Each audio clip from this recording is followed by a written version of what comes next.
শান্তা ফারজানা নতুন ধারা বাংলাদেশ বা এনডিবি এর সিনিয়র ভাইস চেয়ারম্যান।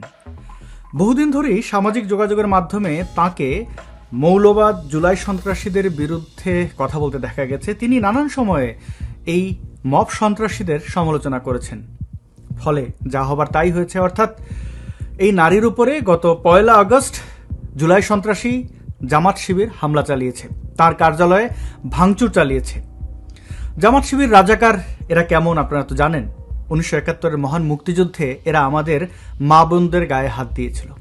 তাদের ধর্ষণ, হত্যাসহ নানাবিধ অপরাধের সাথে এই দলটি যুক্ত। তো এদের যারা বাচ্চা কাচ্চা অর্থাৎ রাজাকারের বাচ্চা জামাত শিবির, তারা নিশ্চয়ই তাদের বাড়ি ঘরে মা বোনদের গায়ে হাত তোলে, বউ পেটায় এবং রাস্তাঘাটে যদি তাদের বিরুদ্ধে কেউ কথা বলে, তাদের সাথে যদি কারোর মতের পার্থক্য হয়, তাহলে তাদের গায়েও হাত তোলে। যথারীতি শান্তা ফারজানার গায়ে হাত তুলেছে, যেটিকে আপনি বলতে পারেন থাপ্পড় মেরেছে।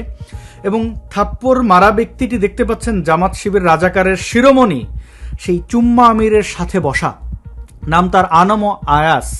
এই আয়াস গত 1 আগস্ট হামলার পরে আজকেও অর্থাৎ ওই হামলার প্রতিবাদ জানিয়ে শান্তা এবং তার দলের অন্যান্য নেতাকর্মী, তার পার্টনার মিছিল করছিলেন। সেই মিছিলে গিয়ে এই জুলাই সন্ত্রাসী জামাত শিবির রাজাকারের বাচ্চারা হামলা চালিয়েছে। এবং আজকে শান্তা ফারজানা কিন্তু চুপচাপ বসে থাকেননি, তারাও প্রতিবাদ গড়ে তুলেছেন এবং হাতাহাতি হয়েছে, মারামারি হয়েছে। অনেকেই বলছেন এই আয়াসকে বেধড়ক পিটিয়েছেন শান্তা এবং তার বন্ধুরা। এবং এই পেটানোর দৃশ্য আমি আপনাদের দেখাতে পারছি না, ব্লার করে দেওয়া হয়েছে যেহেতু ভায়োলেন্স। কিন্তু সেলফি স্টিক, ট্রাইপড দিয়ে যতক্ষণ সম্ভব হয়েছে ততক্ষণ এদেরকে পেটানো হয়েছে এবং তার অবস্থা বেশ বেগতির। হাসপাতালে তাকে যেতে হয়েছে। হাসপাতালে যেহেতু জুলাই জঙ্গি, অন্যান্য মব সন্ত্রাসী জুলাই জঙ্গিরা কেন থেমে থাকবে? জামাত শিবির রাজাকার, জুলাই জঙ্গি সব একাকার হয়ে হাসপাতালে গিয়ে শান্তা এবং তার সাথে থাকা আহত অন্যান্য তার দলের কর্মী নেতাদের উপরে হামলা চালিয়েছে।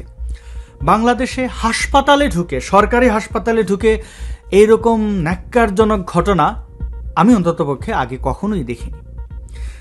এই জুলাই জঙ্গি এবং তাদের ওস্তাদ জামাত শিবির রাজাকারদের শিরোমণি গোলাম আজম সহ অন্যান্য রাজাকার, আলবদর, আল শামস অর্থাৎ যুদ্ধাপরাধীরা কিন্তু শাহবাগ আন্দোলনের সময় 100 গজের ভেতরে ছিল, অর্থাৎ পিজিতে তার অবস্থান ছিল। আমরা কিন্তু গোলাম আজমের গায়ে হাত তুলিনি।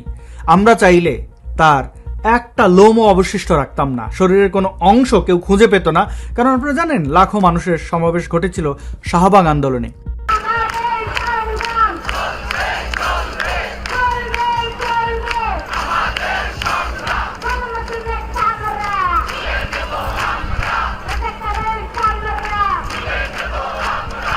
কিন্তু আমরা তো মব সন্ত্রাসী ছিলাম না। আমরা ঠিকই জাতীয় পতাকা কপালে বেঁধেছি, গায়ে বুকে জাতীয় পতাকা ছিল, জাতীয় সঙ্গীত গেয়ে আমরা আন্দোলন প্রতিবাদ করেছি, কিন্তু কোথাও মব করিনি।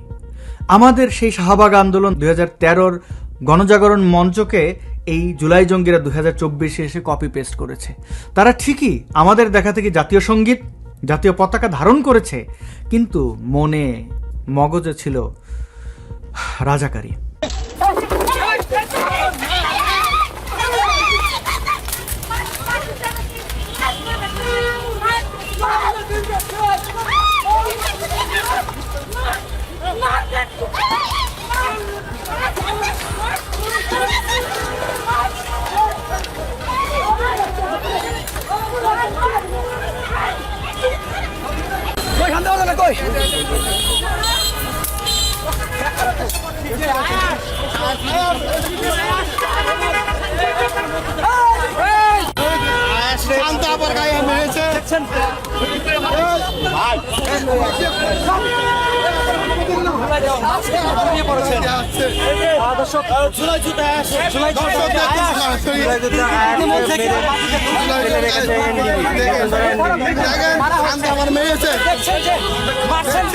মব কত প্রকার ও কি ওর 2টা পা ধরে যখন ছিঁড়ে দিব জুলাই যোদ্ধারা, এবং ওর ওই জায়গা মতো একটা বাস ঢুকায় যখন, এবং ওর ওই জায়গা মতো একটা বাস ঢুকায় যখন, এবং ওর ওই জায়গা মতো একটা বাস ঢুকায় যখন এই শাহবাগের মনে খারাপ করে রাখবো, তাহলে বুঝতে পারবো। আমরা দেখছি কিছু সুচির বাইঞ্চোর কিছু খানকি মাগি যেগুলা মোদির অবৈধ বীজ দিয়ে তৈরি হয়েছে, এই মাগিগুলা ইদানিং দেখি শহীদ পরিবারদেরকে নিয়ে এবং আহত জুলাই যোদ্ধাদের কটাক্ষ করে। একটা আছে ওর নামে আজকে আমরা মামলা দিয়েছি। আমরা আজকে 3 জন কুত্তালিক, খনিলিক, বাস্টার্ড, অবৈধ পতিতার নামে মামলা দিয়েছি এবং এই 3টা পতিতার জন্য শাহবাগ মোড়ে একটা রুম রেডি করতেছি। বাংলাদেশের জনগণকে আহ্বান জানাবো, আপনারা ফ্রিতে ইনশাল্লাহ এখানে আসবেন। ফলাফল আপনারা দেখেছেন তো। আপনারা দেখতে পাচ্ছেন আনম আয়াস সে জাতীয় পতাকা কিন্তু গায়ে বেঁধে রেখেছে এবং জাতীয় পতাকা গায়ে দিয়ে মাথায় বেঁধে শান্তাদের উপরে হামলা করেছিল। তো আজকে শান্তাকে শুধু প্রহারই করেনি, হাসপাতালে ঢুকে মব করে আক্রমণও চালায়নি। জামাত বিএনপির সাথে যেহেতু বন্ধুত্ব, সেই পুরনো বন্ধুত্ব বিএনপির, তাই বিএনপি সরকার, তারেক জিয়ার সরকার উল্টো শান্তা এবং তার দলের কর্মী নেতাদেরকে আটক করে নিয়ে গেছে। কি বুঝলেন? জুলাই জঙ্গিরা যা কিছু করছে 7 খুন মাফ। নইলে 1 আগস্ট একজন নারীর গায়ে হাত তোলা, থাপ্পড় দেওয়া ব্যক্তি এই আয়াস কিভাবে জেলের বাইরে থাকে? তাকে নিয়ন্ত্রণ করার কথা ছিল পুলিশকে, কিন্তু পুলিশ করেনি, কারণ তারেক জিয়ার সরকার অর্থাৎ বিএনপির সরকার, জামাতের সরকার, তুমি আমি বন্ধু মিলে চলো, আমরা একটা দেশ, ফাইজলামিরা শেষ নাই। তো শান্তারা গ্রেপ্তার হবেন, এটি স্বাভাবিক। জুলাই জঙ্গিদের দখলে বাংলাদেশ, মব সন্ত্রাসীদের দখলে বাংলাদেশ।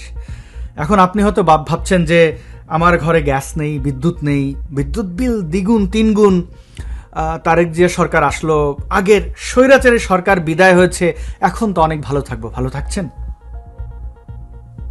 কারণ আদতে জামাত ক্ষমতায় এবং সামনে পাকাপোক্তভাবে জামাত ক্ষমতায় আসবে, যদি না শেখ হাসিনা ডিসেম্বরে ফিরে নতুন কোনো বার্তা দেন।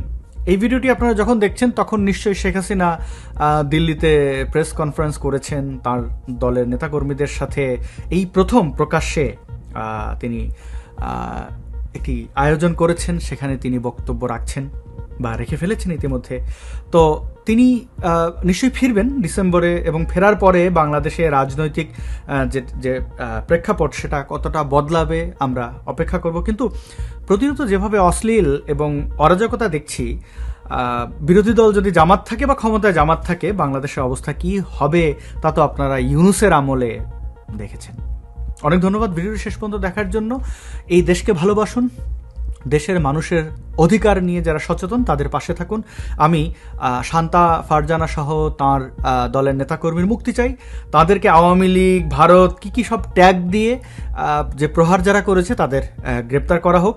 যদিও এটা হবে না, কিন্তু দাবি রাখছি একদিন নিশ্চয়ই এই সকল সন্ত্রাসীর বিচার এই বাংলাদেশের মাটিতেই হবে।